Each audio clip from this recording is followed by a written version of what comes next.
Hello প্রিয় শিক্ষার্থীবৃন্দ, সবাই কেমন আছো? আমরা সবাই জানি আজকে এসএসসি এবং সমমান পরীক্ষার্থীদের যে রেজাল্ট পাবলিশড হয়েছে। তো এর মধ্যে অনেকে জিপিএ 5 পেয়েছি, আবার অনেকে একটু কম পেয়েছি, তাই না? আমরা যারা কম পেয়েছি তাদের মন অনেক খারাপ। আমরা চেয়েছিলাম এক ধরনের, কিন্তু পেয়েছি অন্যরকম, তাই না?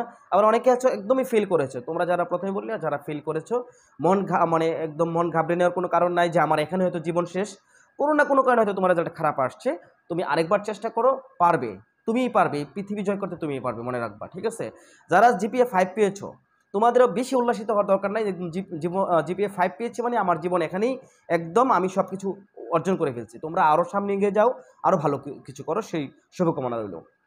যাদের জিপিএর পয়েন্টটা একটু কম আসছে তাদের জন্য বলি, তোমরা হয়তো চেয়েছিলে একটু ভালো, বাট একটু কম চলে আসছে, তাই না? মন খারাপ করার কোনো কারণ নাই। Please don't be disappointed. হতাশ হবে না, সামনে এগিয়ে চলো। তোমার মনের মধ্যে একটা জেদ নাও, যে জেদকে চেপে ধরে তুমি সামনে যে তোমার এইচএসসি পরীক্ষা আছে, সামনে যে বিশ্ববিদ্যালয়ে ভর্তি পরীক্ষা আছে, বা সামনে তুমি কি করতে চাও, ঠিক আছে? What's your aim, what's your goal? তোমার গোল কি? অবশ্যই তুমি একটা গোল সেট করেছো। তোমাকে গোলটা তুমি সেটটা করে নাও। যদি করে না থাকো, সেট করে তুমি ওইভাবে আগাও, আমার মনে হয় পারবা। শোনো, আমরা যা ঢাকা বিশ্ববিদ্যালয় আমরা প্রায় 5,000 স্টুডেন্ট আমরা ভর্তি হয়েছিলাম।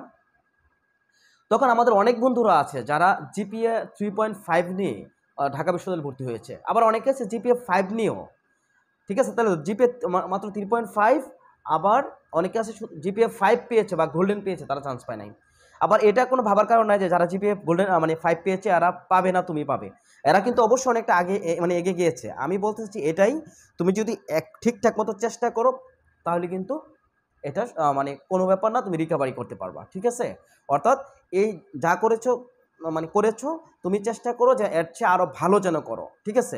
এটা কখনই ভাবার কারণ নাই যে আমার জীবন হয়তো এখানেই শেষ, ঠিক আছে? জাস্ট তোমার জীবন শুরু হয়েছে।